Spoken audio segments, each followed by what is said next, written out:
Good afternoon, everyone. Voice আসছে? হ্যাঁ দাদা, আসছে। ওকে, চলো। সবাই ভালো আছো তো? হ্যাঁ দাদা। ওকে, চলো, গুড।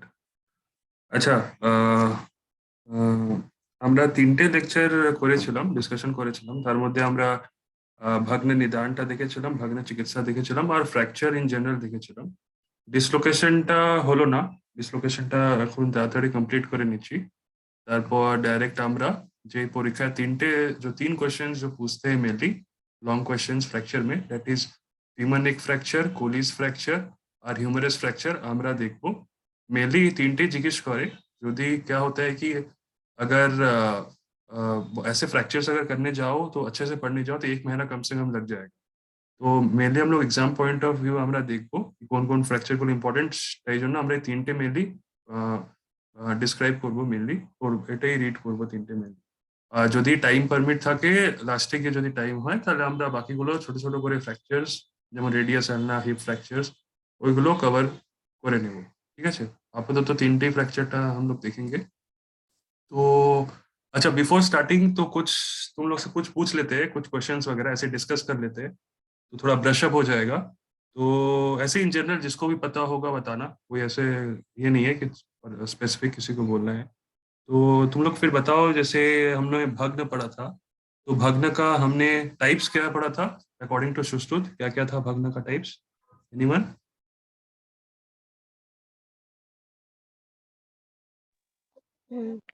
টু টাইপস এর ভগ্ন ছিল। একটা হচ্ছে हम्म। সন্ধিমুক্ত, আর है। সন্ধিমুক্ত হচ্ছে আবার মানে সাব টাইপ হচ্ছে সিক্স সিক্স টাইপের। আর करेक्ट। কাণ্ডভগ্ন, আর কাণ্ডভগ্নতে হচ্ছে 12টা, মানে 12টা बारह। কাইন্ডস এর আছে। হ্যাঁ, correct। তো ভগ্নের যদি ক্লাসিফিকেশন জিজ্ঞেস করে, ফার্স্টে তোমাদেরকে বলতে হবে টু টাইপস। ঠিক আছে, যেরকম তুমি বললে কারেক্ট ছিল, সন্ধিমুক্ত আর কাণ্ড ভগ্ন। আচ্ছা, আমরা ফ্র্যাকচার কোনটা দিয়ে কম্পেয়ার করি, সন্ধিমুক্ত বা কাণ্ড ভগ্ন? যে কোনো। কাণ্ডভগ্ন। হ্যাঁ, কারেক্ট। কাণ্ড ভগ্নের সাথে আমরা ফ্র্যাকচার কম্পেয়ার করি। আর সন্ধি মুক্তে যে আমরা কম্পেয়ার করি ওটা হচ্ছে ডিসলোকেশন। তো সন্ধি মুক্তে ছটা টাইপস যদি কেউ বলতে পারে ভালো হবে। এনিওয়ান? তো উৎক্ষিপ্ত, হ্যাঁ। সরি, উৎপৃষ্ট, হ্যাঁ। বিশ্লিষ্ট, হুম হুম। বিবর্তিত, কারেক্ট। অবক্ষিপ্তম, অতিক্ষিপ্তম আর তির্যক্ষিপ্তম। কারেক্ট, হ্যাঁ, এই ছটা টাইপস আমরা পড়েছিলাম। এটা রাজেন্দ্র না? হ্যাঁ। ও হ্যাঁ, আগে বৈশালী বলেছিল, তাই তো? হ্যাঁ হ্যাঁ। ওকে, চলো। সন্ধি মুক্ত का আমরা ছটা টাইপস পড়েছিলাম। এইরকম আমার কোড দিয়ে ইউভিভি অবতিতি। যদি কোডটা না মনে থাকে, এমনি তোমরা যদি মুখস্থ করে নিয়েছো ভালো। উৎপৃষ্ট, বিশ্লিষ্ট, বিবর্তিত, অবক্ষিপ্ত, অতিক্ষিপ্তম, তির্যক। তারপর আমরা সামান্য লক্ষণ পড়েছিলাম, মনে আছে না? না আমি একবার বলে দেবো, মনে থাকলে ভালো, না আমি বলে দেবো? মনে আছে দাদা? হ্যাঁ হ্যাঁ, বলো। প্রসারণ, হুম আকুঞ্চন, হুম তারপর বিবর্তন, হুম। অক্ষেপণ শক্তি, আর উগ্র উগ্র রুজত্ব, আর স্পর্শ সহত্ব। কারেক্ট। তো এই সামান্য লক্ষণ আমরা পড়েছিলাম। তারপর বিশেষ লক্ষণও দেখেছিলাম, ছটার বিশেষ লক্ষণও দেখেছিলাম। তো সামান্য লক্ষণ অনেক ইম্পর্টেন্ট, যদি শ্লোক ফর্মে লেখো খুবই ভালো হবে। তারপর বিশেষ লক্ষণ আমরা দেখেছিলাম। কাণ্ড ভাগ না 12টা নাম আমরা পড়েছিলাম। তো 12টা নাম যদি মুখস্থ হয়েছে না? খুব এটা হচ্ছে, প্রবলেম হচ্ছে কেন কি আমারও 12টা নাম মুখস্থ করতে খুব টাইম লেগেছিল। যদি হয়ে থাকে খুবই ভালো। 12টা নাম মুখস্থ হয়েছে না টাইম লাগবে, মানে আরো দেখতে হবে? ভুলে গেছি। না, ঠিক আছে। ওটা কি হচ্ছে বলতো, ছটা ছটা করে একবার মুখস্থ করবে বা চারটে চারটে করে তিনবার করে মুখস্থ করবে, ওইটা হয়ে যাবে মুখস্থ। আর উইথ মডার্ন কোরিলেশন, হ্যাঁ, মডার্ন কোরিলেশনটা মাস্ট। যদি মডার্ন কোরিলেশনটা লিখতে পারো খুবই ভালো হবে। ঠিক আছে। তো সাধ্যের সাধ্যে তো আমরা পড়েছিলাম। ঠিক আছে, যেমন আমরা একটা এই কোড দিয়ে পড়েছিলাম কি চরক সমিত, চরক চিকিৎসা পড়নে মে অতি মজা দেতি হ্যায়। তো সেই হিসাবে আমরা চুন্নিতা ছিন্ন অতি পাতিতা মজ্জানুগতম পড়েছিলাম। ঠিক আছে, আর চিকিৎসাও আমরা ডিসকাস করেছিলাম কি। আচ্ছা, কপাট সেন বলো, কপাট সেনে আমরা কতটা কিল ইউজ করেছিলাম? কতটা নেল আমরা ইউজ করেছিলাম কপাট সেনে?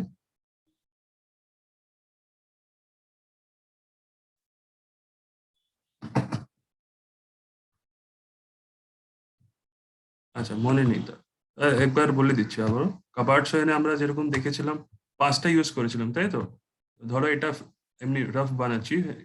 5টা, দুটো আমরা এইদিকে দিয়েছিলাম, দুটো প্যাটেলার কাছে ল্যাটারাল দিকে, আর সরি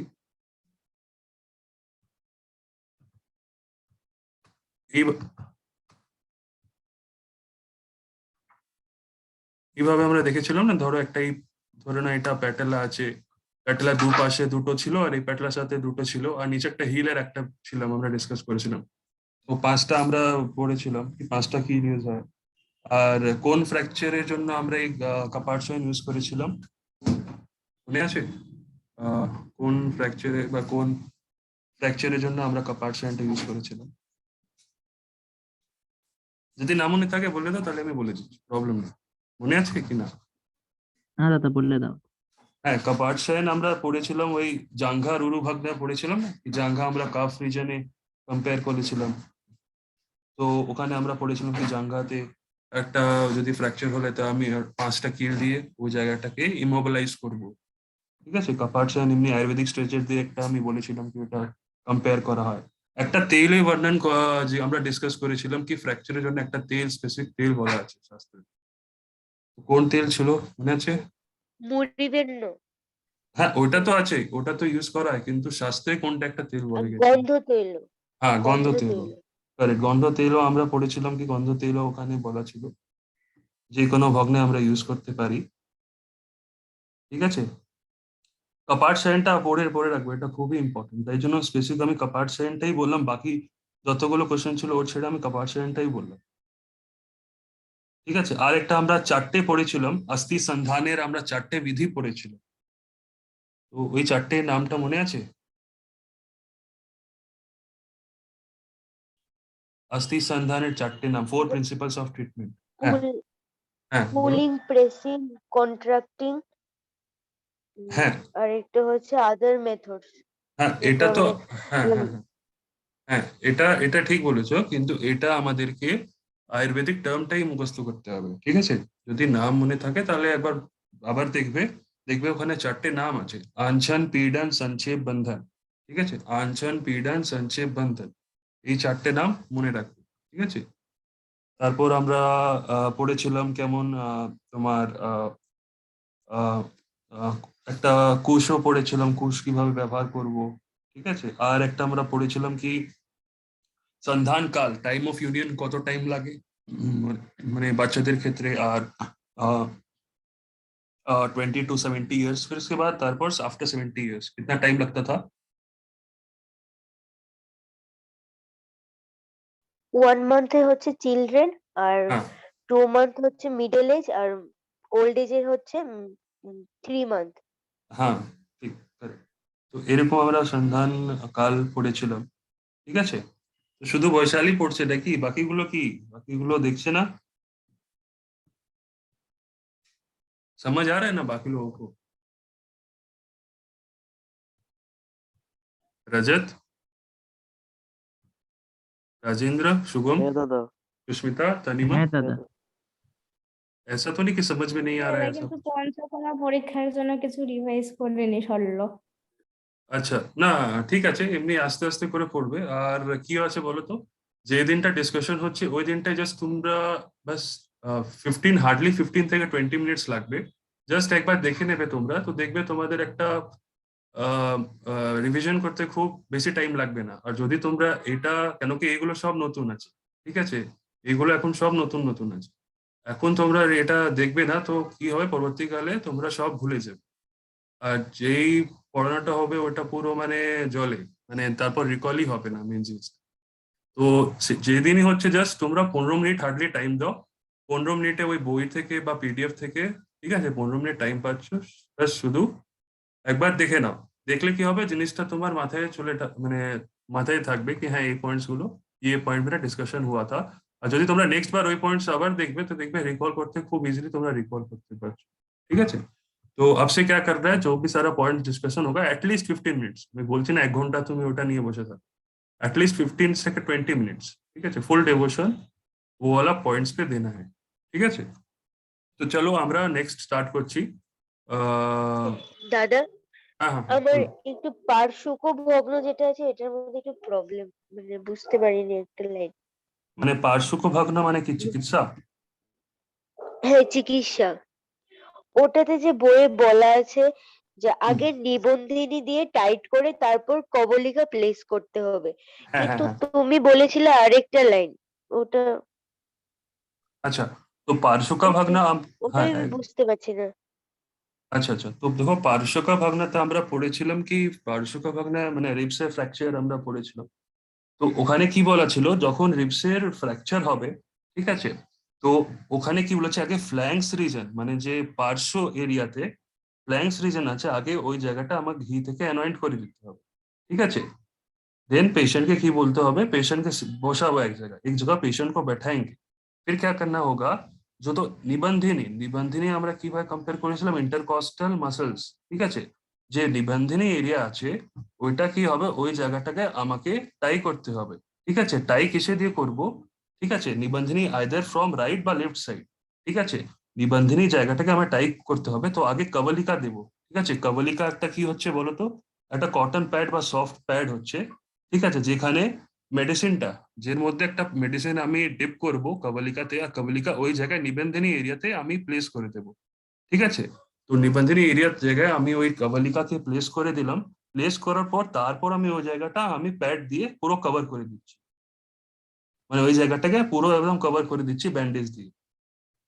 আর पेशेंटকে বলবো কেন এই দিচ্ছি, बैंडेज করছি তা, কেন কি वो पेशेंट क्या होगा, वो जगह पे मूवमेंट बंद हो जाएगा। लाइक जब वो हंसता है, पेशेंट कफ करता है या सांस लेता है, तो पेशेंट को तकलीफ ना हो, তাই জন্য আমরা वो निबंधिनी एरिया में कवलिका डिप करके जो मेडिसिन है कवलिका रख करके वो जगह पे हम लोग बैंडेज कर देते हैं, ठीक है। और फिर पेशेंट को बोलते हैं कि तुम एक बाथ टब, ठीक है, যার মধ্যে অয়েল থাকবে, অয়েল থাকবে একটা বাথ টাবে, পেশেন্টকে ওই জায়গা লাই করতে বল, মানে ওখানে পেশেন্টকে বসিয়ে দেবো, ঠিক আছে, for a certain period of time, তাকে পেশেন্টকে একটু শেক হবে, তো শেকের জন্য যে ব্যথাটা হবে ওটা কমবে। তো এই হচ্ছে প্রসিডিওরটা পারুষেক ঘটনা। এখন ক্লিয়ার আছে? হ্যাঁ দাদা, ক্লিয়ার। ओके, चलो, और किसी का कोई क्वेश्चन है? चलो ओके, चलो स्टार्ट करते हैं। हाँ, तो हम लोग एक बार देख बे हैं आपसे, तुम लोग क्या करना, एटलीस्ट 15 मिनट्स टॉपिक को देखना। ओके, चलो अभी हम लोग डिसलोकेशन स्टार्ट करते हैं। तो देखो डिसलोकेशन डेफिनेशन टा की होच्छे, देखो dislocation is any injury to a joint in which the ends of the bones are displaced, ठीक है, फ्रॉम देयर नॉर्मल पोजीशन। तो डिसलोकेशन टर्म से ही हम लोग को पता चल रहा है कि वो जो जॉइंट है वहां से जो बोन है वो उसका डिस्प्लेसमेंट हो जाता है। तो अगर डेफिनेशन पूछते हैं एग्जाम में तो ये डेफिनेशन लिखना है, या फिर कोई भी तुम दूसरे अगर टेक्स्ट बुक फॉलो कर रहे हो तो वहां से डेफिनेशन लिखना है कि dislocation in any injury to a joint in which the ends of the bones are displaced from the normal position, ঠিক আছে। তো আর কি হবে দেখো, এখন আসছি এগুলো পয়েন্ট, ডিসলোকেশন এন্ড সাবলাক্সেশন কি আছে, more more over point more or less same আছে। তো sign and symptoms of dislocation কি আছে দেখো, তো সেই জায়গায় দেখো লিম্স কি হবে, মেবি শর্ট এন্ড, মানে লিম্স গুলো কি হবে, শর্ট এন্ড হয়ে যাবে, ঠিক আছে। ইন্টেন্স পেনফুল, জায়গাটা খুব পেনফুল হবে। লস অফ ফাংশন, ফাংশনটা লস হয়ে যাবে। ইমুভেবল, মানে dislocation is quite unlike a fracture when abnormal mobility is present, ठीक है। तो वहां पे पेनफुल बहुत ज्यादा रहेगा, जगह स्वेलन हो जाएगा। लिम्स क्या होता है कि कभी कभी शॉर्टेंड हो जाएगा, वो जो कभी कभार वो जगह इमोबाइल हो सकता है, ठीक है, जगह मूव नहीं करता, अगर मूव करेगा तो बहुत पेन होगा। तो कॉजेज देखो क्या क्या है, कॉजेज में देखो स्पोर्ट्स इंजरीज है, स्पोर्ट इंजरी की वजह से डिसलोकेशन हो सकता है। Trauma related to any sports, इसकी वजह से हो सकता है। कोई फॉल का हिस्ट्री है, ठीक है, उसकी वजह से डिसलोकेशन हो सकता है। तो डायग्नोसिस हम लोग कैसे करते हैं, देखो डायग्नोसिस हम लोग एक्सरे, ठीक है, फिर एमआरआई, ये सब से हम लोग डायग्नोसिस करते हैं कि कहाँ का डिसलोकेशन हुआ है, ठीक है। ये शॉर्ट नोट्स में आता है, लॉन्ग क्वेश्चन में नहीं आता है। 5 मार्क्स का आएगा যদি কোশ্চেন জিজ্ঞেস করে সন্ধি মোক্স লেখো 10 মার্কসে, তো সন্ধি মোক্স তোমরা ডিটেল এক্সপ্লেন করে তারপর তোমরা ডিসলোকেशन लिखবে। देखो क्लासिफिकेशन ऑफ डिसलोकेशन क्या है, तो हम लोग क्लासिफिकेशन ऑफ फ्रैक्चर भी हमने पढ़ा था। तो देखो क्लासिफिकेशन ऑफ डिसलोकेशन में हम लोग क्या क्या देख रहे हैं, 3 तरीके से क्लासिफिकेशन है। पहला है पार्शियल एंड कंप्लीट। पार्शियल मतलब नाम से समझ में आ रहा है कि ये आधा या पार्शियल हुआ डिसलोकेशन, कंप्लीट मतलब फुल कंप्लीट। सिंपल और कंपाउंड, सिंपल और कंपाउंड মানে কি আছে, সিম্পল ডিসলোকেশনের মধ্যে কি থাকবে, कि वो जगह पे कोई भी कम्युनिकेशन नहीं रहेगा एयर के साथ, ठीक है, मतलब there will be no communication with air through the bond, মানে যে জায়গায় ডিসলোকেশন হবে ওই জায়গায় ক্লোজ থাকবে, যেহেতু ক্লোজ থাকলে কি হবে, অতটা চান্স অফ ইনফেকশনও বেশি হবে না, ঠিক আছে। আর কম্পাউন্ড মধ্যে কি হবে, জয়েন্টস যেটা আছে ওটা communicate with the outside air, means dislocation এত সিভিয়ার হয়েছে কি ওটা বাইরের এয়ারের সাথে ওই জায়গাটা কন্ট্যাক্ট হচ্ছে, ঠিক আছে। এটা তারপর হিলিংও টাইম লাগবে কম্পাউন্ড ডিসলোকেশন। তো একটা পার্শিয়াল কমপ্লিট গেল, একটা সিম্পল এন্ড কম্পাউন্ড গেল, আর একটা তোমার গেল थर्ड আসছে देखो कंजेनिटल বা पैथोलॉजिकल और ट्रॉमेटिक, ठीक है। तो देखो इसमें क्या हो रहा है, कंजेनिटल डिसलोकेशन में क्या हो रहा है, by birth there will be some malformation. Pathological dislocation का मतलब क्या होता है, पैथोलॉजिकल डिसलोकेशन का मतलब होता है ड्यू टू एनी ডিজিজ, যেমন আমরা পড়েছিলাম প্যাথোলজিক্যাল ফ্র্যাকচার, সেইভাবে এখানে पैथोलॉजिकल डिसलोकेशन বলেছে, ड्यू टू एनी डिजीज और पैरालिसिस ऑफ द मसल, ठीक है, वहां पे कोई डिसलोकेशन हो जाए। থার্ড নাম্বার আসছে ট্রমেটিক। ট্রমেটিকে কি আসছে দেখো, ট্রমেটিকে হচ্ছে there will be consequences of injury the great majority, মানে ওই ট্রমা লাগলে ডিসলোকেশন যেটা হয়ে যায় mainly due to sports injury or something like that, and there will be a tearing of capsule, ক্যাপসুলটা অ্যাডহিয়ার আছে ওইটা টিয়ার হয়ে যাবে। तो ट्रीटमेंट আমরা আসছি, ट्रीटमेंट আমরা सेम ट्रीटमेंट फॉलो করব যেরকম আমরা फ्रैक्चर में जो हम लोग treatment main line of treatment follow कर रहे थे, किस कोड से हम लोग याद रखे थे, राइस, अगर तुम लोग रिकॉल कर पा रहे हो तो हम लोग राइस के कोड से जो इमरजेंसी ट्रीटमेंट था वो हमने फॉलो किया। तो उन मध्य देखो पी थे कि उससे प्रोटेक्शन, आर से रेस्ट, आई से आइस पैकिंग, सी से कंप्रेशन और ई से एलिवेशन, ऐसे हम लोग फॉलो करते हैं। तो कोई भी पेशेंट आए इमरजेंसी ट्रीटमेंट, इमरजेंसी कंडीशन ले करके डिसलोकेशन के या फ्रैक्चर का, तो हमको फर्स्ट एड में सबसे पहले ये पांचों देखना पड़ेगा, करना पड़ेगा, ठीक है। उसके बाद आता है देखो स्पेसिफिक ट्रीटमेंट, ठीक है, इतना ही पढ़ना है, इसमें बहुत सारा एक्स्ट्रा कुछ लिखा हुआ है, बट मेन पॉइंट्स एग्जाम में तो सारा पॉइंट्स नहीं लिख पाओगे, बट एग्जाम में क्या है कि ये सारा इंपॉर्टेंट पॉइंट्स ही लिखना है, ये सब नहीं भी लिखोगे इतना चलेगा, क्योंकि इतना टाइम नहीं रहता है कि ये सब लिखने का। और जब भी लिखोगे तो प्रेजेंटेशन में खास ध्यान रखना, এরকম সিরিয়াল ওয়াইজ এরকম লাইন লাইন না লিখে পয়েন্ট ওয়াইজ করে লেখো, ঠিক আছে। তো স্পেসিফিক ট্রিটমেন্ট में আমরা আসছি দেখো আরআইআর করে আমরা মুখস্থ করেছিলাম ফ্র্যাকচারে, সেম এখানেও রিডাকশন, ইমোবিলাইজেশন আর রিহ্যাবিলিটেশন। রিডাকশনে আমরা কি করেছিলাম, ওই জায়গাকে ম্যানুভার করছি, জেন্টাল ম্যানুভার করছি, ঠিক আছে। जेंटल मैन्यूवर কিভাবে করছি, हम लोग हाथ से जेंटल मैन्यूवर ट्राई कर रहे हैं करने का, तो उसको रिड्यूस कर रहे हो जगह को, ठीक है, वो जगह को रिड्यूस कर रहे हैं बाय लोकल। ऐसे तो पेशेंट बहुत पेन फील करेगा, तो हम लोग क्या कर रहे हैं, लोकल एनेस्थेटिक यूज करते हैं या जनरल एनेस्थेटिक यूज करते हैं डिपेंडिंग अपॉन द कंडीशन। ये देने के बाद हम लोग उसको हाथ से जेंटल मैन्यूवर करते हैं कि ताकि manually without any help of surgery manually जो है वो रिड्यूस हो जाए। अब जब हमने रिड्यूस कर दिया वो जगह को, तो हम लोग क्या करते हैं, वो जगह को इमोबिलाइज करते हैं। इमोबिलाइज कैसे करते हैं, immobilization with the help of splint, sling, ঠিক আছে, যেটা আমরা দেখেছিলাম স্প্লিন্ট ব্যবহার করছি বা স্ট্রিং ব্যবহার করছি, ঠিক আছে, उससे देख करके हम लोग इन जगह को इमोबिलाइज करते हैं। इमोबिलाइज का আমরা টার্মটা কি বুঝলাম, কি ওই জায়গাটাকে আমাকে ফিক্সড রাখতে হবে, ফিক্সড রাখার জন্য আমরা স্প্লিন্ট বা স্লিং ব্যবহার করছি। এই দুটোর ইমেজ আমরা আগে দেখে নিয়েছিলাম, स्लिंग की हम लोग किसको बोलते हैं, स्प्लिंट किसको बोलते हैं। तो वो जगह को इमोबिलाइज कर रहे हैं, इमोबिलाइज का मतलब वो दोनों का हम लोग मूवमेंट नहीं होने दे रहे, अगर मूवमेंट होगा तो पेन बढ़ेगा, ठीक है। फिर देखो हम लोग रिहैबिलिटेशन करते हैं। रिहैबिलिटेशन माने আমরা কি বুঝেছিলাম, हम लोग इसको पहले भी डिस्कस कर लिए, बट स्टिल इसको मैं फिर से डिस्कस कर रहा हूँ, फ्रैक्चर में कर लिए थे। तो रिहैबिलिटेशन का मतलब यही है कि वो जॉइंट को, जो भी जॉइंट का फंक्शन था, मान लो ह्यूमरस का जॉइंट का डिसलोकेशन हो गया है, ठीक है, उसका ह्यूमरस का जो फंक्शन रहता है उसको तो हमको रीगेन करना पड़ेगा। तो रीगेन करने के लिए जो सारे स्टेप्स मुझे फॉलो करना पड़ेगा ताकि उसका मूवमेंट का एक्टिविटी फिर से वापस आ जाए, तो उसको रिहैबिलिटेशन बोलते हैं। तो रिहैबिलिटेशन करने के लिए हम लोग क्या करते हैं, जॉइंट का मोशन करते हैं।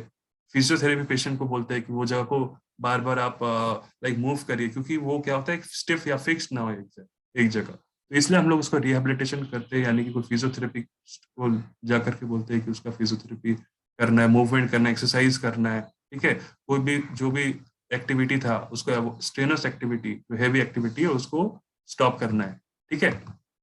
Prevention number C is prevention. Prevention में আমরা কি করব, take precautions to avoid falls, ঠিক আছে, ভারী ওয়েট তুলবো না, ফল যে জায়গা মানে ডেঞ্জার জোন আছে ওখান থেকে অ্যাভয়েড করব। তো প্রোটেক্টিভ কেয়ার আমরা লাইক কন্ট্যাক্টস, মানে যে স্পোর্টস গুলো আছে, মানে যে যেখানে ট্রমা হতে পারে, তো সেই জায়গা আমরা অ্যাভয়েড করব, ঠিক আছে। তো কমন মেডিসিন ডিসলোকেশন আমরা কি কি ব্যবহার করি দেখো এখান থেকে 14টা নাম আছে তো মেনলি দেখো কি কি নাম আছে তো এখানে দেখো তোমরা ধন্বন্তরী কোয়াতের নাম আছে গন্ধ তেল দেখো মানে ফার্স্ট হচ্ছে গন্ধ তেল তারপর সব সেকেন্ডারি আসবে তো গন্ধ তেল আছে লাक्षादी चूर्ण আর লাক্ষা গোকুল খুব ভালো কাজ করে in case of any fracture और एनी फ्रैक्चर इन बोलबो और हेयर लाइन फ्रैक्चर फिर देखो यहाँ पे दिया हुआ है मुरीवन्ना के बारे में दिया हुआ है ठीक है शद्धौतक घृत है ठीक है in case of any inflammation और तो उसमें हम लोग शद्धौतक घृत देते हैं ठीक है बला तेल to regain the strength of that joint ठीक है बला तेल है फिर मर्म बला तेल है ठीक है ये जो नाम ये सब जो नाम जो मैंने बोला ये सब नाम ही तुम लोग नोट डाउन करोगे ठीक है धन्वंतरी तेल भी है चलो तो अभी हम लोग का डिसलोकेशन खत्म हुआ है ठीक है तो next we will start about most important fracture that is femur and neck fracture ठीक है femur and neck fracture is the most important fracture that is asked in exam mainly এটা 15 মার্কসও আসতে পারে ঠিক আছে তো ফিমার আর হিউমেরাস তোমরা তোমরা একবার লাস্ট ইয়ার কোশ্চেন্সটাও দেখবে লাস্ট 5 ইয়ার্স বা 6 ইয়ার্স বা 7 ইয়ার্স কোশ্চেন্স তো যেখান থেকে তোমরা একবার বার করবে কি কি কি ফ্র্যাকচার কোশ্চেন্সটা এসছে তো আমি যেটা দেখেছিলাম তো ফিমার আর হিউমেরাসটা মিলিয়ে জিজ্ঞেস করে কিন্তু তাও তোমরাও একবার গিয়ে দেখবে আর এর ছাড়াও কি ফ্র্যাকচার আসে যদি কোথাও তোমরা দেখতে পাও তাহলে আমাকে বলবে তো সেই ফ্র্যাকচারটা আমি ডিসকাস করে দেব ঠিক আছে তো ফিমার আর নেক ফ্র্যাকচারস 15 মার্কসের আসতে পারে ঠিক আছে বা 5 মার্কসে আসতে পারে तो femur actually femur fracture itself is a broad topic तो फीमर का जो फ्रैक्चर आता है वो मेनली फीमर नेक फ्रैक्चर आता है femur neck fracture is the most important common fracture और फीमर नेक फ्रैक्चर आता है फीमर फुल फ्रैक्चर ऐसे ना फीमर नेक फ्रैक्चर ऐसे तो देखो फीमर ये अच्छे से सुनना हाँ ये बहुत इंपॉर्टेंट है फीमर नेक फ्रैक्चर तो देखो जो नेक ऑफ द फीमर है पहले हम लोग देख लेते हैं फीमर का एनाटॉमी मतलब फीमर का क्या क्या पार्ट्स होते हैं तभी हम लोग को समझ में आएगा कि फीमर फ्रैक्चर्स होता क्या है तो देखो ये जो फीमर बोन है तो इसमें तुम लोग देख पा रहे हो यहाँ पे एक यहाँ पे 2 पार्ट्स मिलने होते हैं यहाँ पे मेनली फ्रैक्चर का पार्ट दिया हुआ है हाँ यहाँ पे देखो ये फीमर हेड होता है ठीक है তোমরা যদি রিকল করতে পাও অ্যানাটমি যে আমরা ফিমার পড়েছিলাম আমরা তো ওখানে দেখো ফিমার হেড আছে ঠিক আছে এটা হচ্ছে দেখো ग्रेटर ट्रोकैंटर एरिया ये वाला एरिया ग्रेटर ट्रोकैंटर एरिया है और ये है इंटर ट्रोकैंटर वॉइस আসছে না हेलो হ্যাঁ ঠিক আছে আসছে আসছে আসছে ওকে ওকে ওয়েট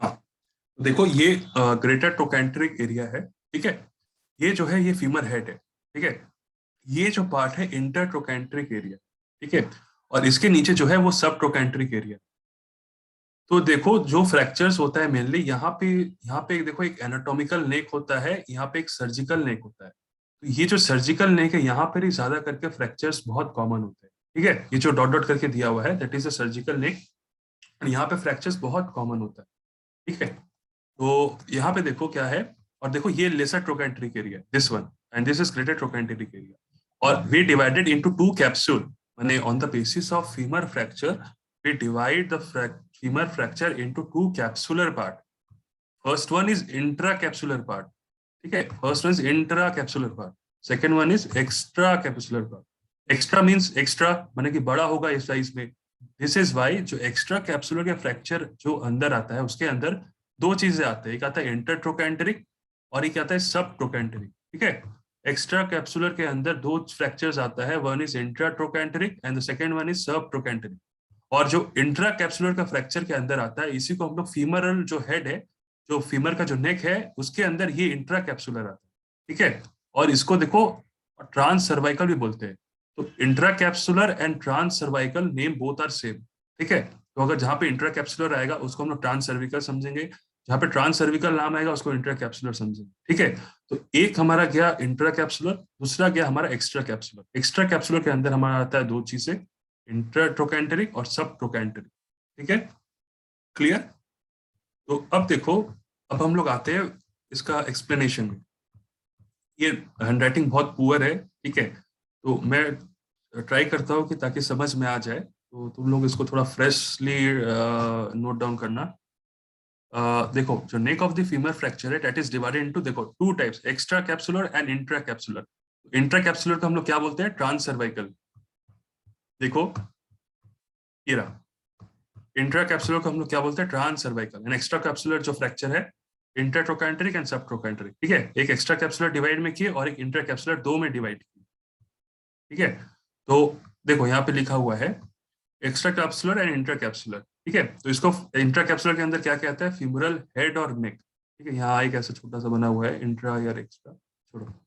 तो अदर नेम क्या क्या है, देखो अदर नेम इसको हम लोग बोलते हैं अनरिजॉल्व फ्रैक्चर ऑफ फीमर, ऐसे हम लोग बोलते हैं। फीमर का अगर फ्रैक्चर हो तो उसको अनरिजॉल्व फ्रैक्चर ऑफ फीमर ऐसा बोलते हैं।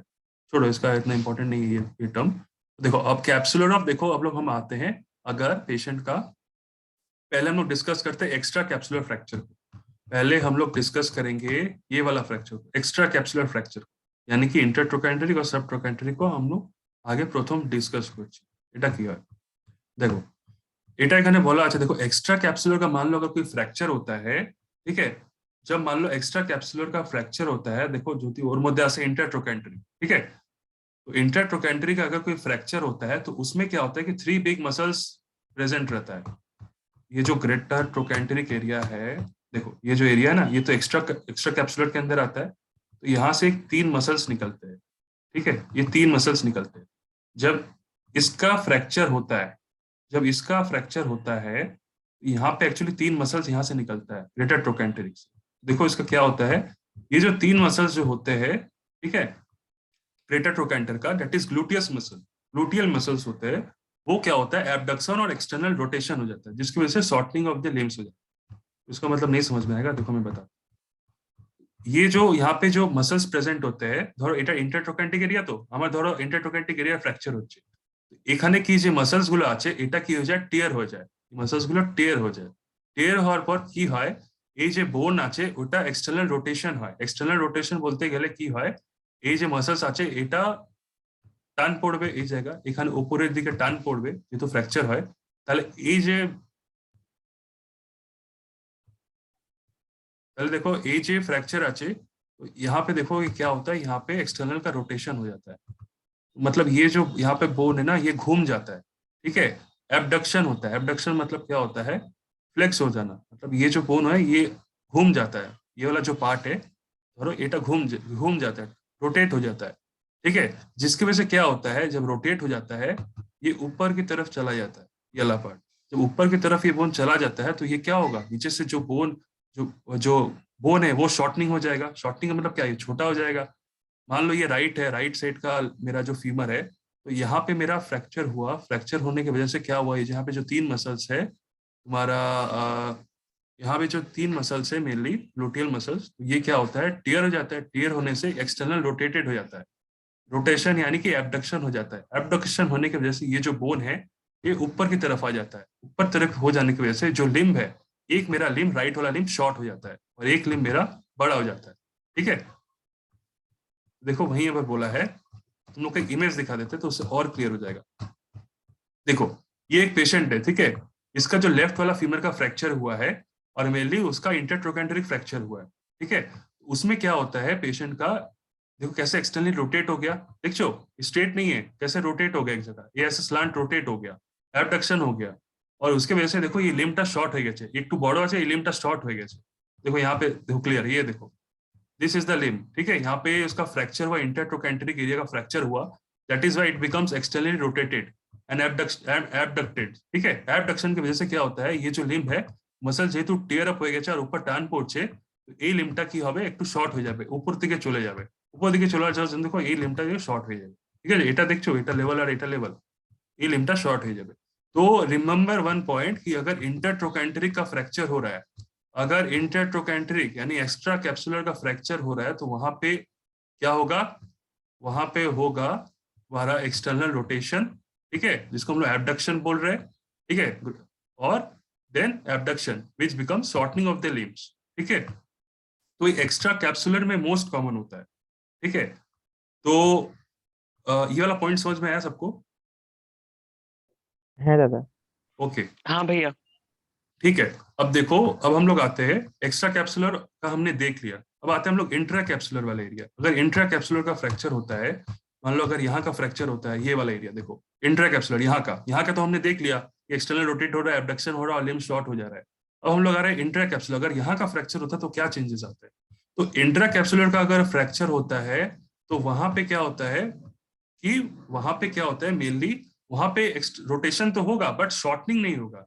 ठीक है, इंट्राकैप्सुलर का देखो मेनली क्या होता है, सॉरी मैंने गलत कहा, उसमें शॉर्टनिंग होगा ठीक है, बट एक्सटर्नल रोटेशन नहीं होगा। ठीक है, देखो यहाँ पे मैंने पॉइंट ऑफ डिफरेंस लिखा है। एक्स्ट्रा कैप्सुलर और इंटर कैप्सुलर का डिफरेंस क्या है। एक्स्ट्रा कैप्सुलर की है कि एनी एज ग्रुप है, मोर देन 70 इयर्स एज है, ठीक है। Extra age group, sorry extra age group माने कि এটা यंग एज है ना, मेनली এটা হয় যারা ओल्ड एज पेशेंट्स তাদের হয়। और इंटर कैप्सुलर होता है 40 to 60 इयर्स ऑफ एज, ठीक है। और एक्स्ट्रा कैप्सुलर फ्रैक्चर में क्या होता है, देखो शॉर्टनिंग होता है, ठीक है। एक्स्ट्रा शॉर्टनिंग होता है, एक्स्ट्रा से याद रखो कि एक्स्ट्रा शॉर्टनिंग छोटा होगा और एक्सटर्नल रोटेशन होगा। और इंट्रा जो कैप्सुलर है वहां पे सिर्फ शॉर्टनिंग होगा, वहां पे एक्सटर्नल रोटेशन नहीं होगा, ठीक है। जैसे मेरा ये जो घूम गया था पाँव, ये नहीं घूमेगा, ठीक है, ये नहीं घूमेगा, बट ये जो पाँव ये नहीं घूमेगा बट शॉर्ट हो जाएगा। बट शॉर्ट भी उतना नहीं होगा जितना कि मेरा यहाँ का फ्रैक्चर, एक्स्ट्रा कैप्सुलर का जो फ्रैक्चर होता है, ठीक है। ये डिफरेंस समझ में आया। है दादा। ओके, तो अब क्या है कि ये जो शॉर्टनिंग हुआ है ये हम लोग एक्सरे की मदद से हम लोग देख लेते हैं, हाँ, whether it is extra capsular का हुआ है या इंट्रा कैप्सुलर का फ्रैक्चर हुआ है, ठीक है। तो अब हम लोग आते हैं देखो और एक पॉइंट ऑफ डिफरेंस में आते हैं कि जो ब्लड सप्लाई होता है, ठीक है, ब्लड सप्लाई जो होता है वो एक्स्ट्रा कैप्सुलर में बहुत ज्यादा सप्लाई अच्छा होता है एक्स्ट्रा कैप्सुलर में। मतलब देखो ये वाला जो पार्ट है, देखो इंट्रा कैप्सुलर फ्रैक्चर ये वाला पार्ट है, हमने जेटा बोला, एक्स्ट्रा कैप्सुलर वाला ये वाला पार्ट, इसके अंदर देखो सब ट्रोकेंट्रिक भी आता है। सब ट्रोकेंट्रिक कहाँ था, देखो 5 सेंटीमीटर बिलो आता है हमारा जो ये वाला सब एक्स्ट्रा ट्रोकेंट्रिक है, इसके नीचे से सब ट्रोकेंट्रिक है वो 5 सेंटीमीटर बिलो आता है। ये जॉइंट कैप्सूल है जो एक्स्ट्रा कैप्सुलर और इंट्रा कैप्सुलर दो कैप्सूल में जो डिवाइड किया है उसको बताया है। और देखो यहाँ पे दिया हुआ है एक्स्ट्रा कैप्सुलर के अंदर क्या क्या आ रहा है, ये दिया हुआ है फीमेल हेड है, प्रेजेंटेशन हमने देखा, इसका इमेज भी हमने देखा कि कैसे चेंजेस आ रहे हैं। अब हम लोग आते हैं देखो, हाँ, एक्स्ट्रा कैप्सुलर के अंदर जो ब्लड सप्लाई होता है that is large amount of blood supply होता है। ये पॉइंट ऑफ डिफरेंस याद रखो, जो एक्स्ट्रा कैप्सुलर है वहां पे ब्लड सप्लाई बहुत अच्छा रहता है, गुड ब्लड सप्लाई होता है, ठीक है। इसलिए वहां पे ब्लड सप्लाई अगर अच्छा होगा तो वहां पे हील भी अच्छा होगा क्योंकि ब्लड का सप्लाई बहुत अच्छा आ रहा है। और इंट्रा कैप्सुलर में क्या होता है, ऑपोजिट रहता है, वहां पे लेस ब्लड सप्लाई होता है, पुअर ब्लड सप्लाई होता है। इसलिए क्या होगा, वहां पे ब्लड सप्लाई नहीं है तो वहां पे अवेस्कुलर नेक्रोसिस होता है क्योंकि ब्लड का सप्लाई नहीं है, वहां पे न्यूट्रिशन नहीं मिल रहा है, वहां पे नेक्रोसिस, टिश्यू डेड होने लग जाता है, अवेस्कुलर नेक्रोसिस होने लग जाता है। तो इसलिए वहां पे नॉन यूनियन का कंडीशन ज्यादा देखने को मिलता है, ठीक है। वहां पे यूनियन ही नहीं होता क्योंकि ब्लड सप्लाई नहीं है। और यहाँ पे मेल यूनियन का कंडीशन मिलता है, ये गलत लिखा है यहाँ पे मेल यूनियन ये वाला, बट यहाँ पे मेल यूनियन मिलता है। देखो एक्स्ट्रा कैप्सुलर में जो है, देखो यहाँ पे पॉइंट ऑफ डिफरेंस देखो, यहाँ पे जो हमारा है देखो गुड ब्लड सप्लाई है, large amount of cancellous bone है। कैंसिलस बोन का सप्लाई मतलब कि एक स्पॉन्जी बोन का फॉर्मेशन यहाँ पे होता है अच्छा खासा, ठीक है। यहाँ का कॉम्प्लिकेशन क्या होता है, यानी एक्स्ट्रा कैप्सुलर का मेल यूनियन होता है, यूनियन होता है ब्लड सप्लाई है बट कैसा होता है, ठीक ठाक नहीं होता है। बट इन केस ऑफ तुम्हारा जो इंट्रा कैप्सुलर है, ठीक है, वहां पे देखो ब्लड सप्लाई बहुत पुअर होता है, हील भी बहुत कम तरीके से होगा, इसलिए वहां पर अवेस्कुलर नेक्रोसिस हो जाएगा, टिश्यू वहां पर जल्दी डेड हो जाएगा। और जो कैंसिलस बोन का फॉर्मेशन है वो लिटिल रहता है, यानी जो स्पॉन्जी बोन एक तरीके से वहां पे डेवलप होता है ड्यू टू ब्लड सप्लाई, वहां पे कम होगा और यहाँ पे नॉन यूनियन होगा, ठीक है। अब देखो, अब हम लोग इसका ट्रीटमेंट कैसे करते हैं, मतलब एक्स्ट्रा कैप्सुलर का यहाँ का ट्रीटमेंट हम लोग कैसे करते हैं, ये वाला एरिया का, ये वाला एक्स्ट्रा कैप्सुलर का, ये वाला एक्स्ट्रा कैप्सुलर का ट्रीटमेंट हम लोग कैसे करते हैं। ट्रीटमेंट देखो, ट्रीटमेंट हम लोग उसका करते हैं dynamic hip screw, dynamic DHS, ठीक है, DHS dynamic hip screw. Dynamic hip screw की एक जिनिस, डायनेमिक हिप स्क्रू का हम लोग क्या करते हैं, यहाँ पे एक लंबा स्क्रू रहता है, ठीक है, डायनेमिक हिप स्क्रू रहता है, एक स्क्रू यहाँ पर है, वो स्क्रू को हम लोग यहाँ पे फिट कर देते हैं। ये देखो एक kind of dynamic hip screw है, ठीक है, देखो DHS डायनेमिक हिप स्क्रू, ये एक्स्ट्रा कैप्सुलर में हम लोग करते हैं, ठीक है। यहाँ पे क्या होता है कि एक स्क्रू हम लोग यूज करते हैं यहाँ पे इसका एक्स्ट्रा कैप्सुलर एरिया में, ताकि वो वहां पे क्या करे, जगह को इमोबिलाइज कर दे, ठीक है। ये एक सर्टेन एंगल में स्क्रू रहता है, ये मेनली 130 to 140 डिग्री ऐसा कोई एक एंगल में रहता है प्रेजेंट। ये एंगल आगे चल के पढ़ेंगे कितना एंगल रहता है। बस तुम लोग यहाँ से एक पॉइंट याद रखो कि एक्स्ट्रा कैप्सुलर का ट्रीटमेंट होता है डायनेमिक हिप स्क्रू, DHS। तो हिप स्क्रू के दिखने में कैसा होता है, देखो ये एक स्क्रू है, यहाँ से देखो ये अटैच कर दिया ये वाला पोर्शन, और ये जो स्क्रू है इसके अंदर फिट कर दिया, ठीक है, और जगह को नट से टाइट कर दिया। तो ये बस याद रखो कि एक्स्ट्रा कैप्सुलर का ट्रीटमेंट डायनेमिक हिप स्क्रू होता है। और इंट्रा कैप्सुलर का ट्रीटमेंट क्या होता है, देखो इंट्रा कैप्सुलर का ट्रीटमेंट होता है मेनली, हम लोग जो करते हैं वो है internal fixation and hip arthroplasty, ठीक है, ये याद रखो। हम लोग इंटरनल फिक्सेशन करते हैं, mainly closed reduction and internal fixation करते हैं, और हिप का आर्थ्रोप्लास्टी करते हैं, मतलब हिप का हम लोग रिपेयर करते हैं इंट्रा कैप्सुलर में। और एक पॉइंट यहाँ पे बहुत इंपॉर्टेंट है कि इंट्रा कैप्सुलर जो एरियाटा আছে ওটা লাইন বাই সাইনোভিয়াল ফ্লুইড হয়, ঠিক আছে, সাইনোভিয়াল ফ্লুইড থেকে इंट्रा कैप्सुलर एरिया लाइन থাকে। ऐसा समझ लो अगर साइनोवियल फ्लूइड जहां पे रहेगा वहां पे कैलस का फॉर्मेशन नहीं होगा। जैसे कि यहाँ पे large amount of cancellous bone का फॉर्मेशन हो रहा था हीलिंग में, यहाँ पे बोन कैलस का फॉर्मेशन नहीं होगा। क्यों नहीं होगा, क्योंकि यहाँ पे साइनोवियल फ्लूइड होता है इंट्रा कैप्सुलर में, ठीक है, एक्स्ट्रा कैप्सुलर में साइनोवियल फ्लूइड नहीं रहता है। तो साइनोवियल फ्लूइड जहां पे रहेगा वहां पे कैलस का फॉर्मेशन इनहिबिट होगा, नहीं बनेगा, जिसकी वजह से देखो यहाँ पे लिटिल कैंसलस बोन रहता है, लेकिन इसमें बोन का यूनियन ही नहीं होता, इसलिए देखो नॉन यूनियन बोला है, ठीक है। अच्छा, लेस देन 1 मिनट बचा है, ये खत्म हो जाने से फिर मैं एक लिंक भेजूंगा, ठीक है, वो ज्वाइन कर लेना। तो यहाँ पे ट्रीटमेंट हमने क्या देखा, इंटरनल फिक्सेशन और हिप आर्थ्रोप्लास्टी, और यहाँ पे हमने क्या ट्रीटमेंट देखा, एक्स्ट्रा कैप्सुलर में डायनेमिक हिप स्क्रू, ठीक है। अब आर्टेरियल सप्लाई देखते हैं। आर्टेरियल सप्लाई देखो क्या है, आर्टेरियल सप्लाई यहाँ पे देखो दिया हुआ है, हाँ देखो यहाँ पे दिया हुआ है इंट्रा कैप्सुलर का ट्रीटमेंट क्या, देखो अवैस्कुलर नेक्रोसिस होता है, नॉन यूनियन होता है। ट्रीटमेंट क्या होता है, देखो इंटरनल फिक्सेशन होता है और हिप आर्थ्रोप्लास्टी होता है। ये हम लोग आगे चल के पढ़ेंगे कि क्या होता है, ठीक है। आर्टेरियल सप्लाई हम नेक्स्ट वीडियो में देख रहे हैं, अभी कट जाएगा। तो आर्टेरियल सप्लाई देखो यहाँ पे दिया हुआ है मेनली प्रोफंडा फिमोरिस, हाँ ये एक फीमोरल आर्टरी का ब्रांच है, यहाँ से एक देखो फीमोरल आर्टरी आता है, और ये प्रोफंडा फिमोरिस यहाँ का एक ब्रांच देता है, और ये डिवाइड करता है लेफ्ट फीमोरल सर्कमफ्लेक्स और एक मीडियल फीमोरल सर्कमफ्लेक्स, ठीक है, बस इतना ही याद रखो, और कुछ